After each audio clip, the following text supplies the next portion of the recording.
Kalau dia sekarang happy-happy aja, abangnya juga ngerasa happy, suaminya.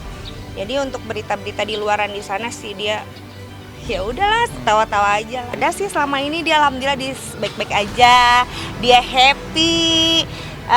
Menunggu kelahiran nanti babynya, terus cuma rencana-rencana mau beli apa ya kayak gitu-gitu. Terus nanti aku pengen beliin ini ya yang nanti gini-gini yang gitu aja sih, cerita tentang kehamilan aja.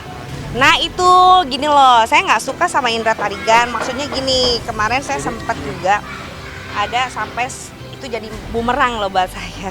Jadi jangan sampai loh orang yang bukan siapa-siapa, temen bukan, saudara bukan, kenal juga enggak sama Zaskia Gotik, tapi kok ngaku-ngaku gitu loh. Saya teman Zaskia Gotik, wah saya taunya dari Ratu Meta. Beliau kan pengacara, beliau kan lawyer. Kalaupun memang tahu, saya aja yang bukan lawyer, saya juga orang yang nggak tahu apa-apa loh Mbak. Melibatkan saya memang sahabatnya Zaskia Gotik. Memang saya dekat juga sama Zaskia Gotik sampai saat ini. Saya tidak pernah ada masalah dengan beliau, dengan Zaskia Gotik, dengan suaminya. Sampai saat ini semuanya baik-baik aja. Jadi kalau misalkan mau pansos pun harus izin dulu lah. Masa harus ngirim-ngirimin ini, harus ngasih tahu. Ini loh saya juga chatting sama Ratu Meta, itu udah kena undang-undang ITE. Betul nggak? Nggak ada izinnya sama saya. Nggak boleh begitu. Kamu boleh dia memang menceritakan hal tersebut, tapi saya aja nggak pernah berani mau ngomong hal seperti itu sama Zaskia. Kayak mau abang saya nggak berani, sampai saat ini saya nggak berani gitu. Jadi sekarang tuh dia tahu sendiri coba apa. Jadi saya diadu domba gitu loh. Ya tapi apa boleh buat, dari awal udah saya tegaskan. Kan dia konsultasi sama saya 2 tahun atau 3 tahun lalu kasus ini. Udah saya bilang, bukti lu apa? Perkuat buktinya. Saksinya siapa? Kan begitu. Faktanya kan nggak ada, saksi buktinya nggak ada kan. Udah saya larang waktu itu.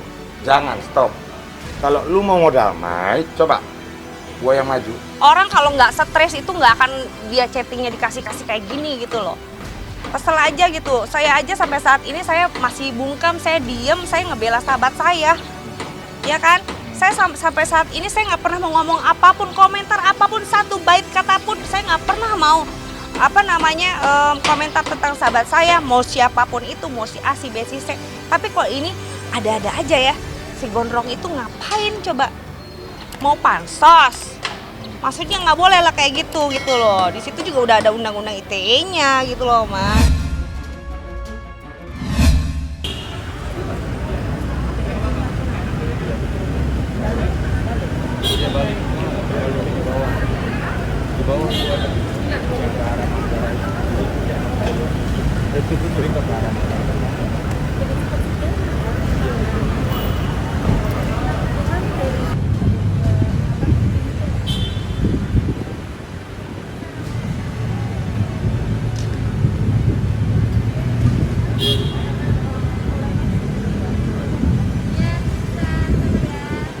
Gue bilang itu bang ada sini kita kayaknya ditangkap gitu. Oh ya saya videoin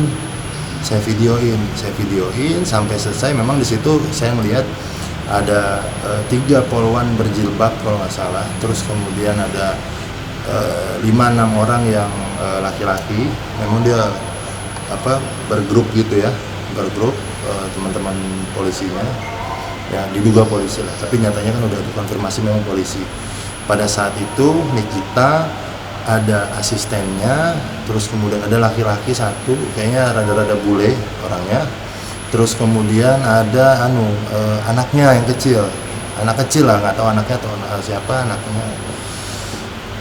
Ada yang bawa map merah menghampiri, kemudian entah bercerita apa, tapi setidaknya ditunjukkan.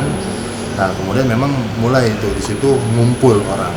Setelah berkumpul, dimintalah Nikita untuk masuk ke dalam mobil yang memang sudah persis parkir di depannya dia. Ada 2 mobil, pertama mobil warna hitam juga, yang kedua di belakangnya mengikuti. Nah dari situ saya lihat kurang lebih 1 menit lah proses itu. Dan dari proses yang saya lihat sekali, memang pihak kepolisian di sini humanis ya. Saya melihatnya tidak ada yang bersih tegang, tidak ada yang teriak-teriak, dan smooth sekali ketika bicara polisi juga. Saya melihat polisinya sangat respect, tidak tidak barbar, bagus kalau saya melihat tindakan dari pihak kepolisian, dan tentunya juga dari pihaknya Nikita juga saya lihat kooperatif. Walaupun ada tadi mungkin agak bingung ya, anaknya mau dibawa atau gimana, pada akhirnya kayaknya sih anaknya juga ikut sama Nikita di dalam satu mobil, walaupun tadi anaknya sempat sedikit menangis, beberapa saat menangis, sampai akhirnya sama-sama dibawa oleh mobil polisi, dimasukkan, mobil pertama jalan dan mobil kedua ikut mengiringi jalan juga. Kira-kira itu yang bisa saya sampaikan. Nikita dengan anaknya. Kalau yang lainnya kayaknya asistennya apa semua nggak dibawa. Kalau bicara shock saya nggak melihat ya, karena itu kan cepat sekali, cuma 1 menit. Yang pasti anak itu nangis. Apa sih kepentingannya atau tujuannya datang ke rumah Niki? Ternyata beliau hanya ingin mengambil barang bukti, yaitu 1 buah iPad. Kalau ini kan emang prosedur ya yang memang harus dijalankan oleh aparatur negara. Jadi kedatangan mereka ke sini hanya ingin mengambil barang bukti 1 unit iPad.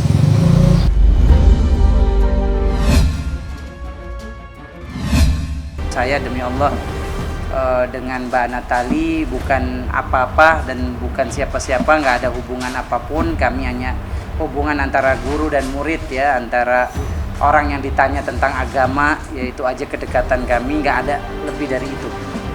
Ya itu yang saya bisa jawab. Mbak Natali orang yang saya hormati, beliau mu'alaf yang harus sama-sama kita muliakan. Jadi saya kenal beliau ketika diundang di channel YouTube beliau di Ramadan. Saat itu yang kita bahas ya agama, nggak ada tentang pribadi, nggak ada tentang apapun ya, kecuali agama ya, kecuali dakwah. Gitu. Dan saya juga ngisi di channel YouTube Kang Sule, jadi nggak ada masalah saya dengan Kang Sule ya. Dengan Mbak Nata nggak ada masalah, ini dibesar-besarkan aja. Saat itu pun demi Allah ya, pasti ya saya bilang saya punya keluarga ya, saya dengan perjodohan ini ya, saya punya istri, bayangin ya kan ya, pasti istri saya juga awalnya shock, tapi ketika dia tahu ya inilah resikonya media ya, kita nggak bisa tahan, nggak bisa kita hentikan ya. Alhamdulillah saya kasih pengertian. Itu saya punya anak, bayangin ya kan. Dan saya pasti kalau ketemu Mbak Natali pun saya ajak istri saya. Saya pribadi tadinya malah justru menyuruh suami saya nggak usah berkomentar apapun. Maksudnya kita berdua udahlah, maksudnya kok nggak perlu menanggapi masalah ini tadinya awalnya. Cuman maksudnya saya juga memandang ya suami sama saya melihatnya bukan juga public figure yang bagaimana yang menjadi tertarik publik pengen tahu kan, nggak juga ya Mbak.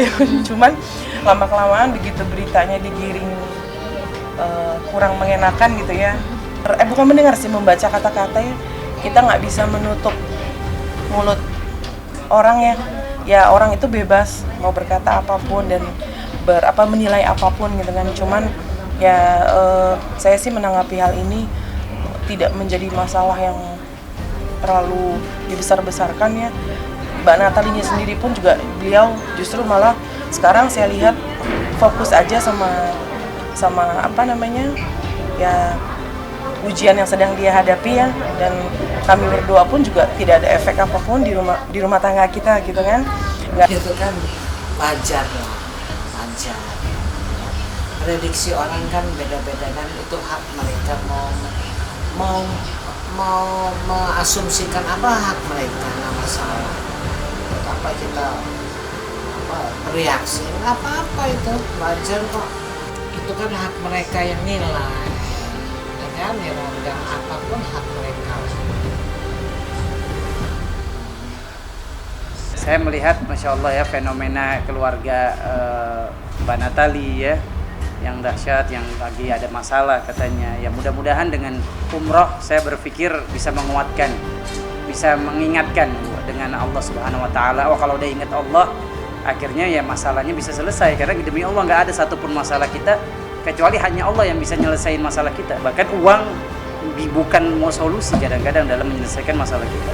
Allah akan berikan jalan keluar bagi yang dekat sama Allah. Jadi saya berharap dengan nawarin umroh, berangkat umroh dekat sama Allah, semua masalahnya selesai. Termasuk tadi masalah rumah tangganya. Justru orang kalau ada masalah dia down, bahkan dia mundur, dia gagal. Orang yang hebat ketika dapat masalah justru jadi menjadikan dia pribadi lebih baik, pribadi yang lebih hebat lagi. Ini yang hebat. Saya yakin Mbak Natali akan jadi pribadi hebat apapun kejadian yang menimpa. Ya mungkin itu dia ya.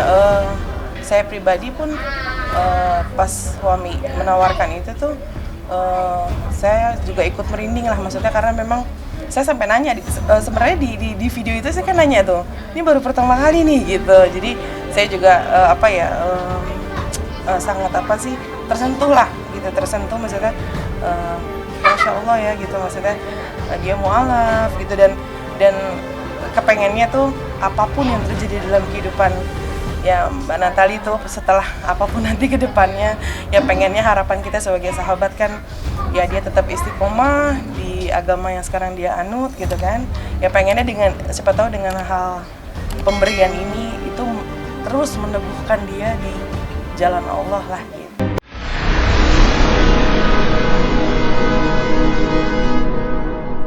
Jadi jangan lupa untuk subscribe Cumi Cumi. Ditekan ya tombol lonceng merahnya.